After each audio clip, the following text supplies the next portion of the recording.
नमस्कार।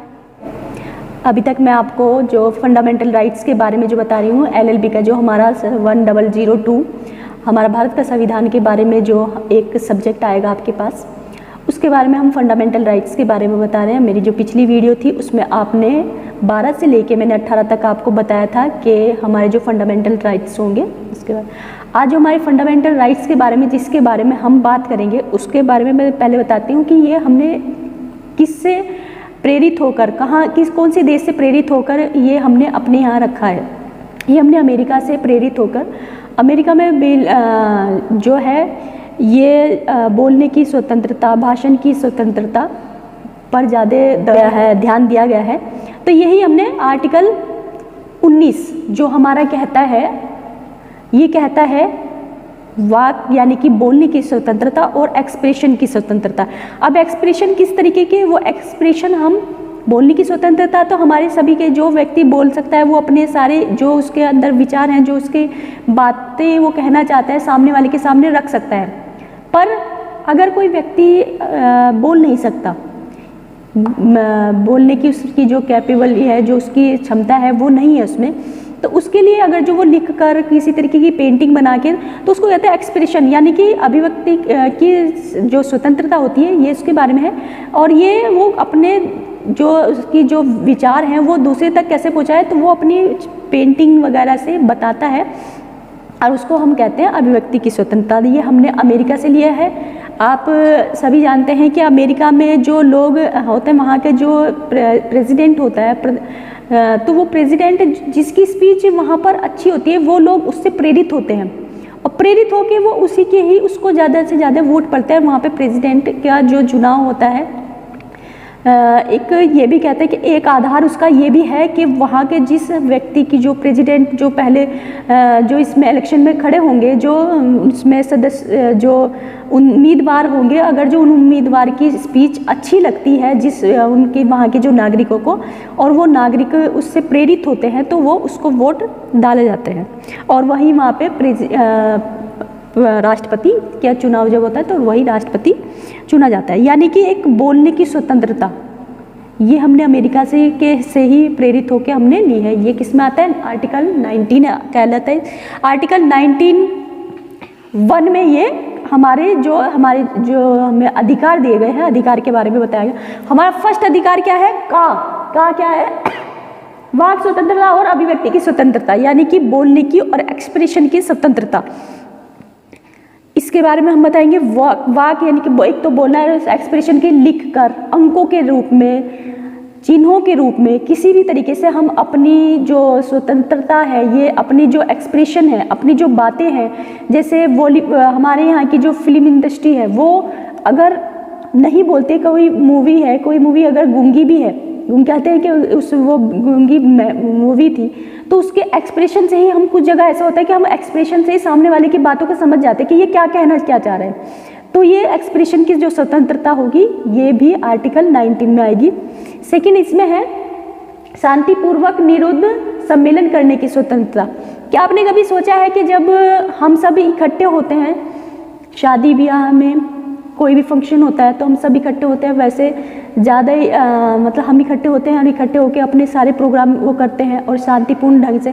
पर यही सम्मेलन कोई व्यक्ति किसी खतरनाक हथियारों के साथ अगर जो इस तरीके का सम्मेलन करता है तो वो हमारे विधि विरुद्ध जमाव यानी कि बलवा, और इन दोनों में आता है 141, ये हमारा IPC 146 जो हमारा बलवा है इसमें आता है। और कहते हैं उसमें अस्त्रों से सर्जित होकर, यानी कि उन अस्त्रों को लेकर अगर जो हम इस तरीके के कोई वो करते हैं तो वो एक अपराध बन जाता है। शांतिपूर्ण अगर जो हम कर रहे हैं तो वो हमारा फंडामेंटल राइट है। पर अगर इसी को ही हम चेंज कर देते हैं, यानी कि अगर जो हथियारों के साथ लेके करते हैं तो ये एक अपराध की श्रेणी में आ जाता है। यानी कि इसका मेन मोटो यही है, मैं ये कहूँगी कि शांतिपूर्ण सम्मेलन करना ये भी हमारा अधिकार होता है। अगर हम कोई प्रोटेस्ट कर रहे हैं, कोई भी प्रोटेस्ट करना चाहते हैं किसी भी कानून पे, जैसे आजकल बहुत फेमस है NRC पे बहुत प्रोटेस्ट हुआ है, ये कृषि कानून जो आए हैं इस पर भी प्रोटेस्ट हुआ है। पर प्रोटेस्ट किस तरीके का हुआ है, ये प्रोटेस्ट हुआ है शांतिपूर्ण प्रोटेस्ट। अगर यही प्रोटेस्ट गलत तरीके से होता है, तो जहाँ गलत तरीके से हुआ है तो उस पर कानूनी कार्रवाई भी की गई है। वो लोग कहते भी हैं कि ये हमारा अधिकार है, पर नहीं, कुछ जगह अगर जो वो गलत तरीके से प्रोटेस्ट कर रहे हैं वो विधि विरुद्ध ही होगा, वो सही नहीं हो सकता। और ये हमारा यानी कि प्रोटेस्ट करना, शांतिपूर्ण तरीके से प्रोटेस्ट करना, ये भी हमारे फंडामेंटल राइट्स में आता है। थर्ड है हमारा समागम या संघ बनाने की स्वतंत्रता। अब काफ़ी लोग हम संघ बनाते हैं, संघ बना के एक साथ इकट्ठे होके कुछ काम करते हैं। कुछ लोग कहते हैं कि चलिए हम एक साथ इकट्ठे होते हैं और फंड का या किसी भी काम का हम काफ़ी लोग जैसे संस्था बनाते हैं और कंपनीज बनाते हैं, निगम बनाते हैं, उसमें इकट्ठे होकर सब काम करते हैं। तो ये करने की भी हमारी स्वतंत्रता, ये भी हमारा फंडामेंटल राइट्स है। एक साथ इकट्ठा होना, कोई समागम करना, संघ बनाना, संघ बना के उसमें वर्क करना। घा है इसमें भारत के राज्य क्षेत्र में स्वतंत्र आचरण, यानी कि भारत के राज्य क्षेत्र में किसी भी तरीके से घूमना फिरना। हमें कोई भी व्यक्ति मेरे देश के, हम कहीं पे भी जाके घूम सकते हैं और कोई भी दूसरे देश कुछ दूसरे राज्य के जो लोग हैं वो किसी भी दूसरे राज्य में जाके घूम सकते हैं और दूसरे राज्य के लोग हमारे राज्य में आके वो भी घूम सकते हैं। हमारे ऊपर किसी भी तरीके का कोई निबंध यानी कि रोक टोक नहीं है, जिसका जहाँ दिल के चाहता है वो उस तरीके से घूमने फिरने की हमें स्वतंत्रता है। अब स्वतंत्रता है कि तो क्या मैं ये कहना चाहूँगी कि क्या प्रेसिडेंट का जो ऑफिस है, क्या हम वहाँ पे ये मैं जा सकती हूँ, घूमने के लिए जा सकती हूँ और जाके वहाँ पे कह सकती हूँ कि क्या नहीं, ये मेरा मौलिक अधिकार था, ये तो मेरा, और आपने मेरी मौलिक अधिकार वो अगर जो मुझे रोकते हैं तो ये मेरे मौलिक अधिकार को आपने उसका हनन किया है। तो नहीं, ऐसा नहीं होता है, क्योंकि कुछ जगहों पे हमें घूमने का, एक दो जगहें ऐसी है कि वहाँ पर पहले परमिशन लेनी होती है, परमिशन के बाद ही हम जा सकते हैं। तो इस तरीके से ये भी देखना होता है कि घूमने फिरने का अधिकार अगर किसी स्थान पर, किसी राज्य में इमरजेंसी लगी हुई है तो क्या हम वहाँ पे जाने की, घूमने फिरने के लिए कह सकते हैं? नहीं कह सकते। तो उसके लिए भी एक जगह का भी एक वो होना चाहिए कि जगह का है, मेन यही है इसका पर्पज़ के हम सभी एक राज्य से दूसरे राज्य, भारत के किसी भी क्षेत्र में, चाहे वो अंडमान निकोबार द्वीप समूह हो या फिर कन्याकुमारी हो या फिर जम्मू कश्मीर हो, गुजरात हो, इधर मेघालय हो, कोई भी, हम जहाँ पे जिसका दिल चाहता है वो उस जगह घूम फिर सकता है। फिर है इसमें भारत के राज्य क्षेत्र में बस जाने की स्वतंत्रता। काफ़ी बार आपने देखा होगा अपने आसपास के लोग, कुछ लोग ये कहते हैं कि हम दूसरे डिस्ट्रिक्ट से हैं, हम दूसरे डिस्ट्रिक्ट से या दूसरे राज्य से और आके हम इस राज्य में बस चुके हैं। तो हमारे यहाँ इस तरीके की भी कोई रोक नहीं है और कोई भी हमें ये नहीं कह सकता कि आप दूसरे राज्य से हो, अब दूसरे राज्य से हो तो आप वहीं पे बस सकते हो, आप हमारे देश में, हमारे राज्य में नहीं आ सकते। तो ऐसा कोई नहीं कहता है, जिसका जहाँ पे दिल करता है वो वहीं पे बसने की हमें स्वतंत्रता दी गई है। इसमें चाहे एक जो है, मैंने देखिए एक लगाया हुआ, इसका मतलब यह है, ये था संपत्ति का अधिकार। संपत्ति का अधिकार 44वां जब संशोधन आया उसमें इसको रिपील कर दिया गया, इसको हटा दिया गया। उसको हटाने का मैंने आपको पहले ही बताया, मेरी पिछली वीडियो में भी मैंने बताया था कि उसको हटाने का मेन रीज़न क्या था। उसका मेन रीज़न ये रहा कि जब डेवलपमेंट की ज़रूरत पड़ी तो गवर्नमेंट को ऐसा भी हुआ कि गवर्नमेंट को हमारी जो ज़मीनें थी, हमारी जो संपत्ति थी, उसकी ज़रूरत भी पड़ी। पर ये हमारा फंडामेंटल राइट्स था, हमारे फंडामेंटल राइट्स को अगर जो वो लेते, ये मतलब हमारी संपत्ति को अगर जो लेते तो ये हमारे मतलब गलत था। तो ये था कि क्या इसको कैसे किया जाए, तो ये 44वां संशोधन करके इसको 300 का में भेज दिया गया। यानी कि जो संपत्ति का अधिकार है ये हमारी संवैधानिक अधिकार जरूर है, पर अब ये हमारा फंडामेंटल राइट्स नहीं रहा है। ये 44वें संशोधन से इसको हटा के 300A में पहुंचा दिया गया है, ये अब वहाँ पे काम करता है। लास्ट इसमें है व्यापार और कारोबार करने की स्वतंत्रता। कोई भी व्यापार करने की स्वतंत्रता। अब इसमें कोई भी व्यापार, इसका मतलब ये है कोई व्यक्ति चाहता है कि मैं यहाँ पे व्यापार ना करके किसी दूसरे राज्य में जाके व्यापार करूँ, और वहाँ का व्यक्ति कहता है कि मैं वहाँ पे मेरा व्यापार अगर जो नहीं चलता है, वो हम किसी दूसरे राज्य में सभी हम सब देखते हैं कि कोई ना कोई किसी से पता करते हैं, तो आप कहाँ जॉब करते हैं, मैं दूसरे राज्य में जॉब करता हूँ। इन लोग काफ़ी यहाँ से दूसरी जगह पे आ जाके व्यापार करते हैं। तो क्या हमें इस तरीके की ये जो है ये भी हमारा अधिकार है कि जहाँ दिल करे हम वहाँ जाके व्यापार कर सकते हैं। पर इसमें 19A में हमें जहाँ पर हमें स्वतंत्रता दी गई है, हमारे मौलिक अधिकार में ये हमें दिए गए हैं 6। वहीं पर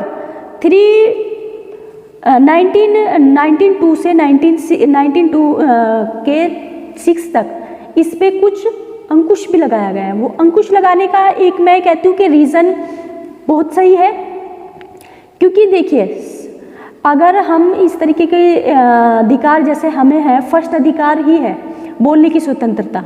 अब बोलने की स्वतंत्रता कुछ लोग अगर भड़काऊ भाषण जैसे देने लगे और वो कहें कि ये बोलने की स्वतंत्रता ये तो मेरा मौलिक अधिकार है और आपने मेरे मौलिक अधिकार का हनन किया है, आपने मेरे मौलिक अधिकार को वो क्या है बंद किया है, ख़त्म किया करने की कोशिश की है, तो ये भी है उसमें कुछ गवर्नमेंट ने हमारे ऊपर कुछ अंकुश भी लगाया हुआ है। बताया गया है कि अगर आप बोलेंगे तो किस तरीके की भाषा होगी आपकी, किस तरीके की आपकी शिष्टाचार आचार, आपका जो बोलने का जो तरीका होगा वो किस तरीके का होगा, ये सब भी बताने की कोशिश की है। सेकंड इसमें ये है कि संघ वगैरह बनाने की, मैंने फिर भी आपको बताया संघ बनाने की अगर जो स्वतंत्रता हमें दी गई तो संघ बनाने की किस तरीके से स्वतंत्रता, संघ बनाएंगे, संघ बना के हम वर्क करेंगे, पर वर्क वो सोशल वर्क हो या किसी भी तरीके का वर्क हो, पर उसमें हम इस तरीके का कोई वो गलत वर्क ना करें, कोई गलत काम ना करें जिसमें ये अपराध की श्रेणी में आ जाए। फिर है शांतिपूर्ण समागम करने का या घूमने प्रोटेस्ट करने का। इसमें अगर जो शांतिपूर्ण उसमें हम हथियार लेके पहुंच जाए, कोई भी व्यक्ति और जाके वहाँ पे किसी भी तरीके का कोई अपराध कारित करने की कोशिश करता है तो ये तभी ये अपराध की यानी कि IPC में आ जाता है, ये अपराध की श्रेणियों में आ जाता है। तो इन पे ये अंकुश लगाना भी जरूरी था। अब 19 के सब क्लोज 1 में क्या दिया गया है, ये सब हमें 6 हमें अधिकार दिए गए हैं। अब मैं आपको बता दूं कि कुछ अधिकार जो हैं हमारे 19 में ही आते हैं। जैसे किसी नेता, काफ़ी बार क्वेश्चन में आता है, जो स्टूडेंट PCSJ की जो तैयारी में है या फिर अलग से भी कभी भी कोई हमसे पूछ भी सकता है, क्या हमारे पास कोई एक ऐसा अधिकार है जो हमारे नेता होते हैं हम उनसे उनकी क्वालिफिकेशन उनके बारे में पूछ सकते हैं। तो हम किस आर्टिकल में पूछ सकते हैं, तो 19 ही एक आर्टिकल है जिसमें हम उनसे पूछ सकते हैं कि क्या आपकी क्या क्वालिफिकेशन है, किस आधार पे आप यहाँ तक आए हैं, किस आधार पर आप जीते हैं। तो ये भी 19 में ही, यानी कि 19 आर्टिकल भी बहुत बड़ा है और ये बहुत बड़ी स्वतंत्रता हमें देता है, बोलने की स्वतंत्रता। इसको लेने की जो स्वतंत्रता इस जो आर्टिकल को लेने की स्वतंत्रता जो थी ये इसलिए भी ली गई क्योंकि हमारे देश में पहले हमें बोलने का अधिकार नहीं था। हम किसी भी तरीके का कोई भी कानून आ जाता था, अगर ब्रिटिश गवर्नमेंट जो हमारे ऊपर किसी भी तरीके का कोई भी लॉ लेके आ जाती थी, वो पार्लियामेंट जो उनकी वहाँ पर थी ब्रिटेन में, वहाँ पर पारित होता था, आके वो हमारे ऊपर उसको थोप देते थे। वो कभी ये नहीं पूछते थे कि हमारे देश की जो जनता है, क्या हमारे देश के जो लोग हैं, क्या हम उस कानून से खुश हैं। वो कभी हमें माने कि हमें बोलने की स्वतंत्रता नहीं दी गई थी। तो ये एक बहुत बड़ा अधिकार है क्योंकि ये अधिकार हमारे देश के जो नागरिक हैं उनको नहीं मिला हुआ था। और ये जो अधिकार है ये सिर्फ और सिर्फ हमारे देश के जो नागरिक हैं उन्हीं को ही मिला गया है। आर्टिकल 19 जो है इसमें विदेशियों को इस तरीके का अधिकार नहीं दिया गया है। अब ये तो हुई यहाँ पे हमारे अधिकारों की बात। अब अधिकारों पे किस तरीके की हमारे ऊपर रोक लगाई गई है, उस रोक के बारे में बताते हैं कि किस तरीके की रोक लगाई हुई है। हम किस तरीके का अगर जो कोई सम्मेलन करते हैं, अगर हम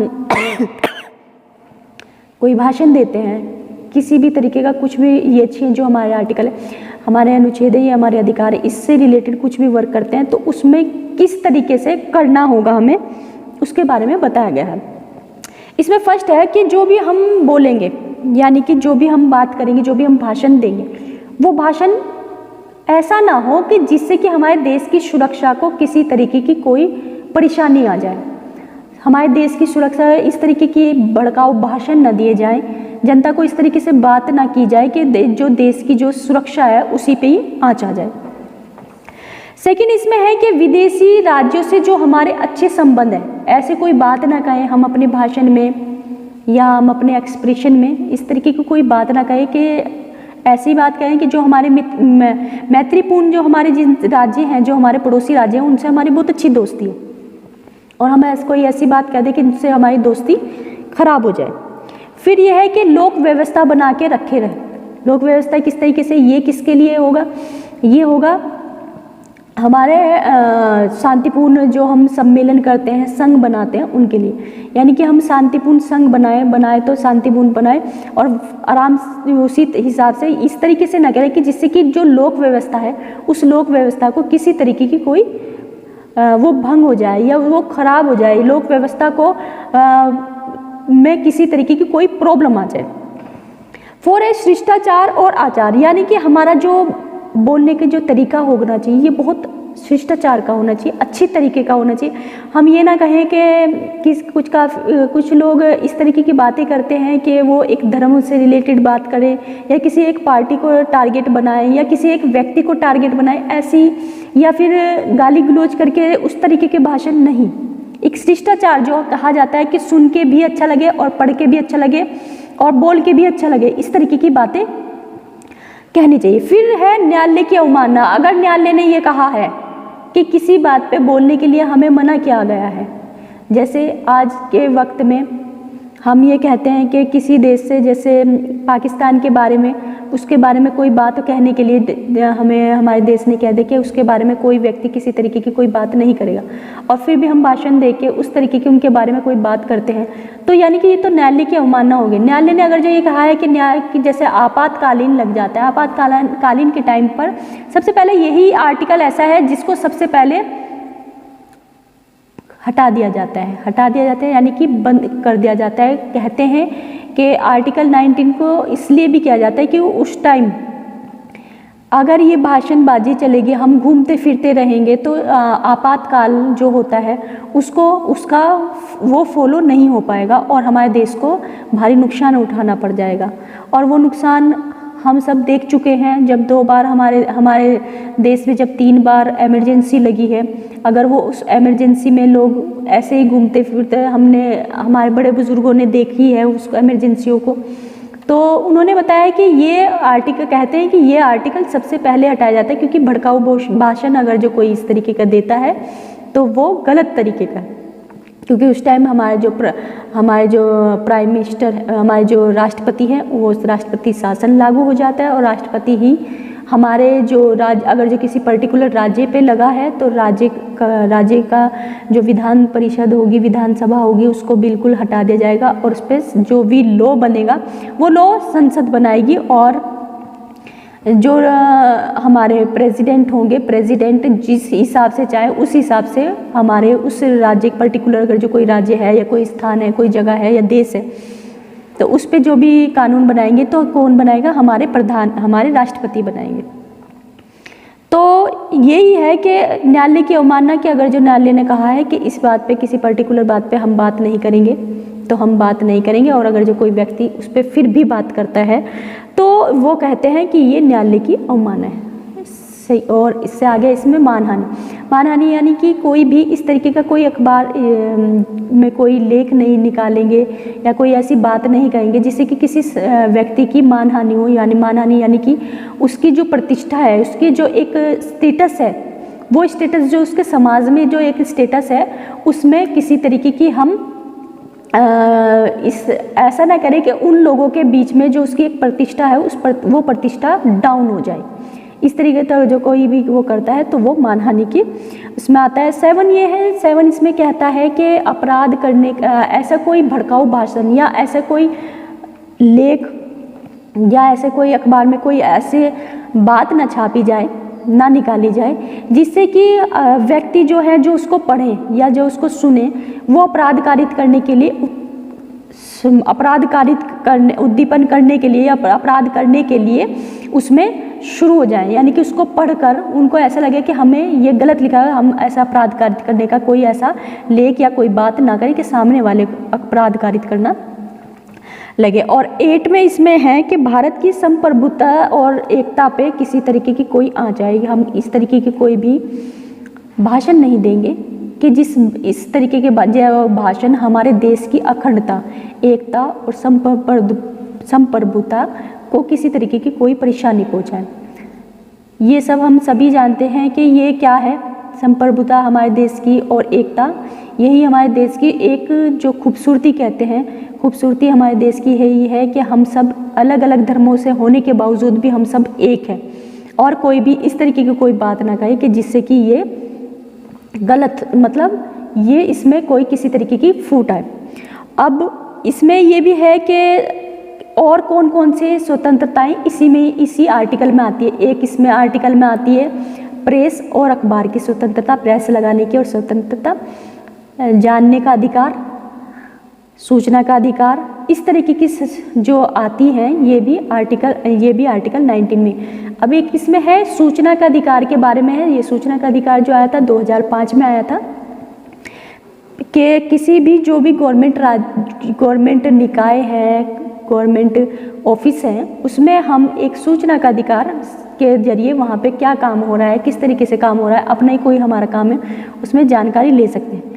पर वो जानकारी किस तरीके की ले सकता है, कुछ उसमें भी अंकुश लगाया हुआ है। कोई हम किसी की निजता का, यानी कि किसी की प्राइवेसी के बारे में नहीं जान सकते, इस तरीके में उसमें भी अंकुश लगाए हुए हैं। भारत से क्या हम ये पूछ सकते हैं कि हमारा देश और राफेल कब खरीदेगा, या फिर हम ये पूछ सकते हैं कि जो हमारी इंटेलिजेंस एजेंसीज हैं उन्होंने किस तरीके की हमें वो किस तरीके की सूचनाएं दे रहा है, इस तरीके की बातें नहीं पूछ सकते। तो ये इस पे भी एक निर्बंध यानी कि अंकुश लगाया, वो देखा जाएगा कि किस तरीके से आप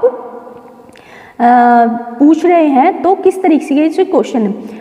इसमें जो मैं बता रही हूँ आपको, RTI कहते हैं इसको, सूचना का अधिकार, इसको कहते हैं कि 30 दिन के अंदर अंदर इसका जिस ऑफिस में हमने भेजा है इसको लेटर को, उस लेटर का उस ऑफिस का कर्तव्य होता है कि वो 30 दिन के अंदर अंदर हमें सूचना उपलब्ध कराए। पर ये कहा जाता है अगर कहीं ऐसी हालात हैं कि किसी की जीवन और मृत्यु से संबंधित कोई वो है, तो कहते हैं कि वो 48 घंटे के अंदर अंदर उसकी सूचना जो भी संबंधित न्यायालय होगा या संबंधित ऑफिस होगा, विभाग होगा, कोई भी, उनको वो 48 घंटे के अंदर अंदर वह सूचना उपलब्ध कराएंगे जब किसी की जीवन और मृत्यु के बारे में।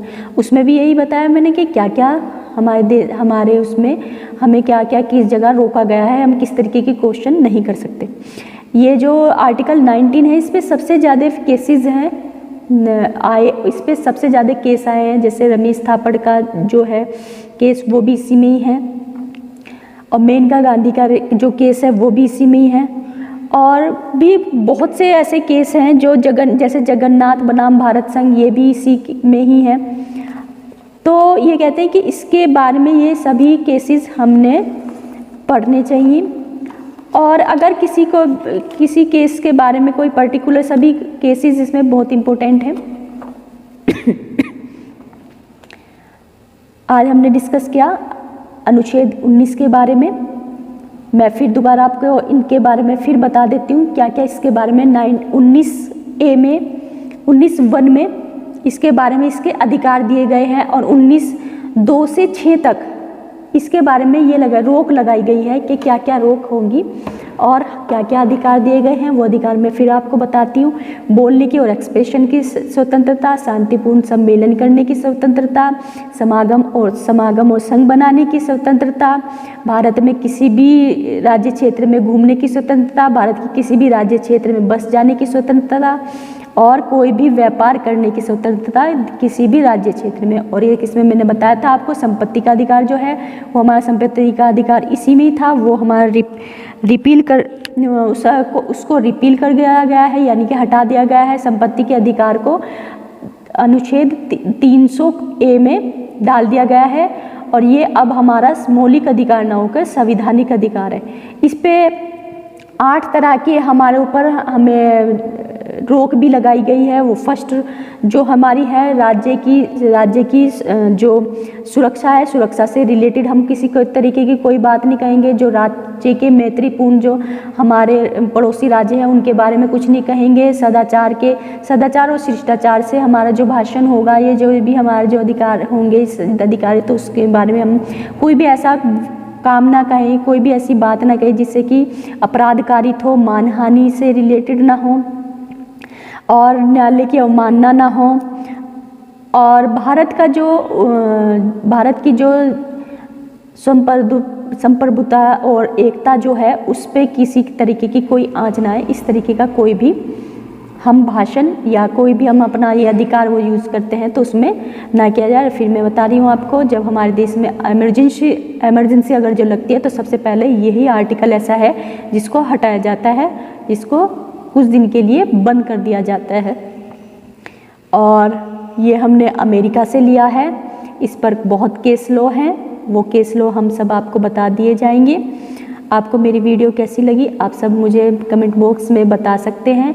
आपको किसी भी तरीके की कोई भी लीगल जानकारी लेनी हो तो आप हमें कमेंट्स बॉक्स में मैसेज करके बता सकते हैं। आप हमारी वीडियो को लाइक कीजिए, शेयर कीजिए और हमारे चैनल को सब्सक्राइब कीजिए। किसी भी तरीके की कोई परेशानी है, कोई लीगल एडवाइस लेनी है तो आप हमें मैसेज कर सकते हैं। धन्यवाद।